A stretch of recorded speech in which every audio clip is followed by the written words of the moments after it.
극한호우가 잦아들자마자 찜통 더위가 찾아왔습니다. 서울 등 수도권과 전국 곳곳에 다시 폭염주의보가 내려졌는데요. 절기 처서가 코앞이지만 더위가 꺾이는 이른바 처서 매직은 기대하기 어려워 보입니다. 정혜윤 기자입니다. 극한호우가 잦아들자 다시 늦여름 무더위가 찾아왔습니다. 비가 그친 뒤 습도가 높아진 상태에서 낮 기온까지 크게 치솟자 기상청은 서울 등 수도권을 비롯한 내륙 곳곳에 다시 폭염주의보를 발효했습니다. 이번 무더위는 절기상 처서인 오는 23일을 지나 이달 하순까지 길게 이어질 전망입니다. 더위가 꺾인다는 이른바 처서 매직을 올해도 기대하기 어려운 겁니다. 지난해 처서에도 서울은 아침 최저기온이 27.4도로 처서일 기준 역대 최고를 기록했고 한낮 기온도 33도에 육박했습니다. 이 같은 늦더위가 길게 이어지는 경향은 최근 더욱 뚜렷해지고 있습니다. 과거 30년간 처서 이래 전국 기온 통계를 보면 아침 저녁 기온이 내려가고 한낮 기온도 30도 아래로 떨어지는 경향을 보였습니다. 하지만 최근 10년 사이 서울을 기준으로 보면 33도에 육박하는 낮더위와 4차례의 열대야가 나타나기도 하였습니다. 기상청은 호우를 유발했던 기압계가 물러난 뒤 다시 덥고 습한 고기압 영향권에 들면서 당분간 33도 안팎의 더위가 지속하겠다고 밝혔습니다. 또 제주도와 남부 일부 지역에서는 밤사이 최저기온이 25도를 웃도는 열대야가 이어질 가능성이 큽니다. 폭염특보가 더 확대하거나 밤 더위가 길어질 가능성이 큰 만큼 온열 질환 등 건강관리에 각별한 주의가 필요합니다. YTN 정혜윤입니다. 네, 지금 제가 나와 있는 경남 거제 옥포동은 원래 거제 최대 상권 중 하나인데요. 하지만 폭우가 휩쓸고 간 이곳의 첫인상은 자동차의 무덤이었습니다. 침수 차량들이 여기저기 나뒹굴고 있기 때문입니다. 지금 제 뒤로 보이시는 이 차량도 먼저 보시면 침수 차량으로 추정이 되는데요. 차량 앞부분과 뒷부분 옆 할 것 없이 많이 파손이 됐고 스크래치도 여기저기 나 있는 거를 볼 수 있습니다. 지금 골목 상황이 전반적으로 혼잡합니다. 침수 차량의 견인도 이루어져서 차량 통행이나 보행자 통행도 상당히 제약이 있는 상황입니다. 이 골목 옆쪽도 살짝 보여드리도록 하겠습니다. 지금 이곳은 미용실과 식당, 각종 상권이 몰려있는 곳인데요. 이 미용실 바깥으로는 모래 주머니가 가득 쌓여 있는 걸 볼 수가 있습니다. 이 빗물이 들어오는 걸 막기 위해서 쌓아놓은 것이 아니라요. 가게 안쪽으로 밀려 들어왔던 모래를 퍼 담아놓은 주머니들입니다. 아직 이른 시간이지만 상인들은 물론이고 거제시 공무원들이 나와서 복구 작업을 벌이고 있습니다. 상인들은 피해 복구가 언제쯤 가능할지 감도 오지 않는다면서 막막한 심정을 드러내기도 했습니다. 오늘 새벽 6시 기준으로 이번 폭우로 경남 거제 일대에서는 사망자 1명, 또 부상자 4명이 발생한 것으로 파악됐습니다.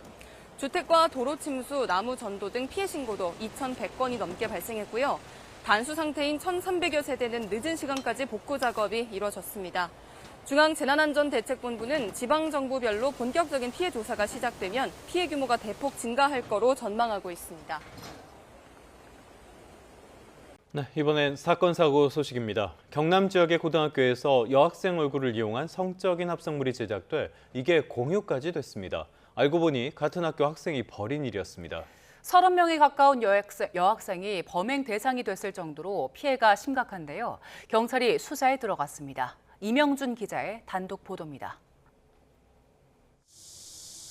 경남 지역에 사는 40대 남성은 최근 고등학생 딸에게서 당황스러운 말을 들었습니다. 학교에서 누군가 여학생 얼굴로 성적 합성물을 만들었는데 딸도 피해자 가운데 한 명이라는 사실입니다. A로부터 들었습니다. A로부터 들었고 자기 사진을 본 적이 없으니까 지금 내 피해가 얼마 정도고 이 페이크 어떻게 합성되는지 모를 때라서. 만든 사람은 딸과 같은 학교에 다니는 A군.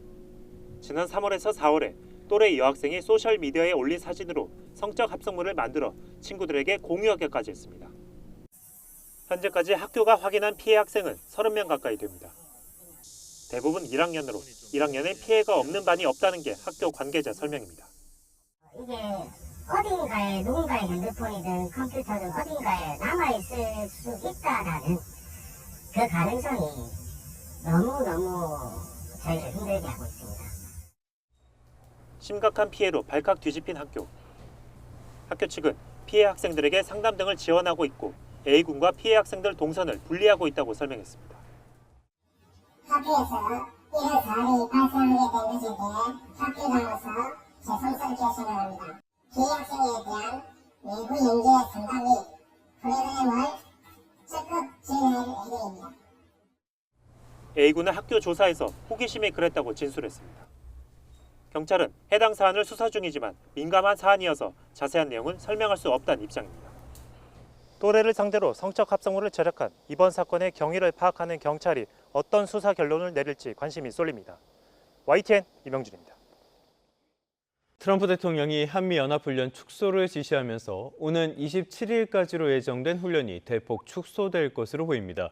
훈련은 물론이고 전작권 전환 평가에도 차질이 불가피해 보입니다. 김혜은 기자입니다.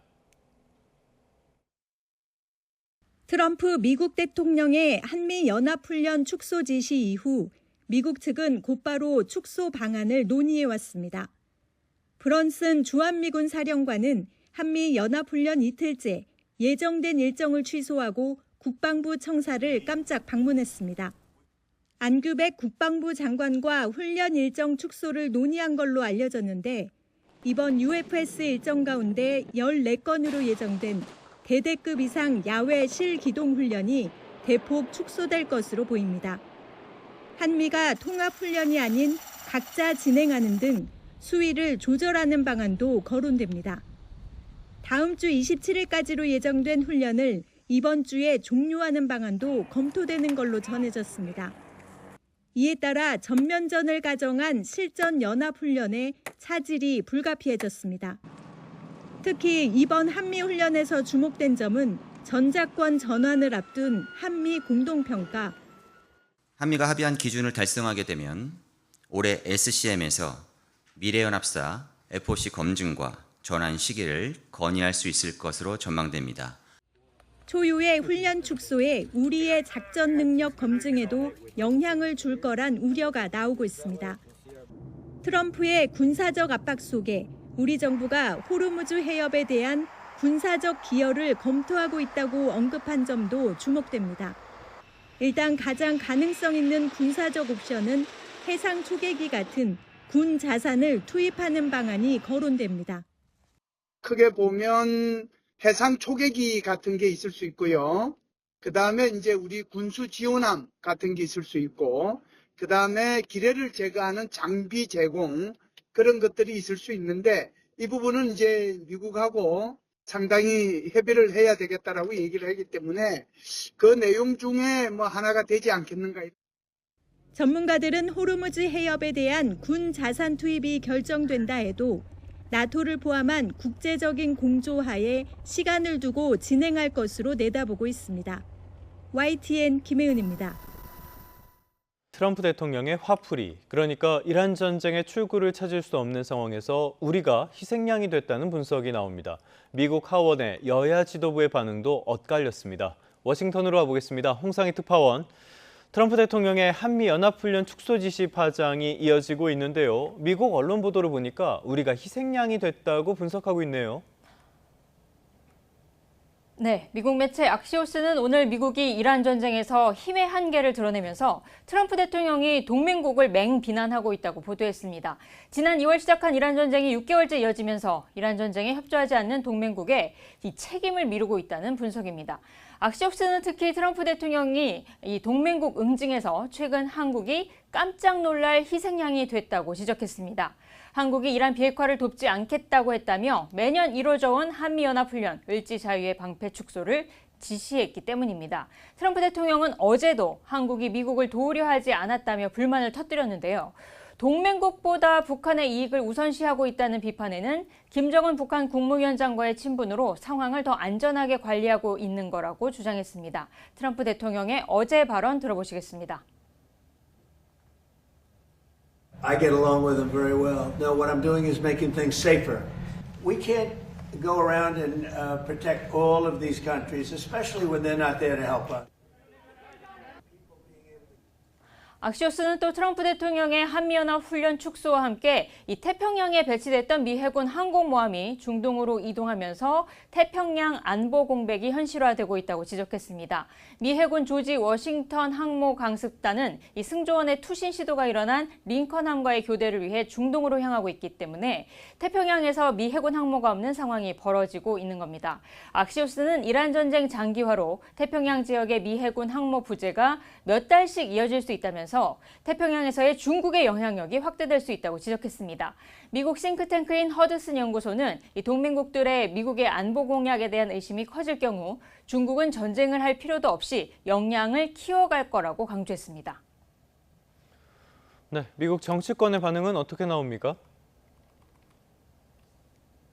네, 미 연방하원 외교위원회 동아시아 태평양 소위원회 여야 지도부 반응이 엇갈리고 있습니다. 이 동아태 소위 위원장이자 공화당 소속인 영김 하원 의원은 먼저 한미동맹과 합동 안보훈련은 지역 안정과 적대 세력 억제에 필수라고 밝혔습니다.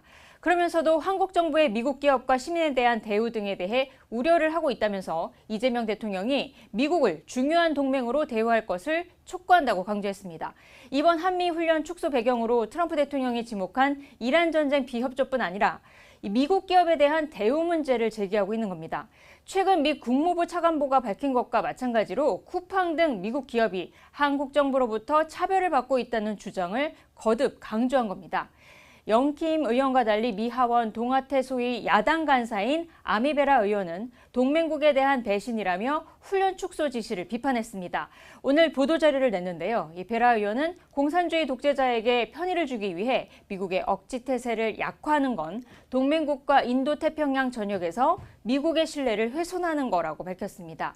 또 트럼프 대통령을 향해 한반도 안보에 영향을 미치는 결정은 개인적인 관계가 아닌 국가안보 이익과 한국 정부와의 협의를 통해 해야 한다고 강조했습니다.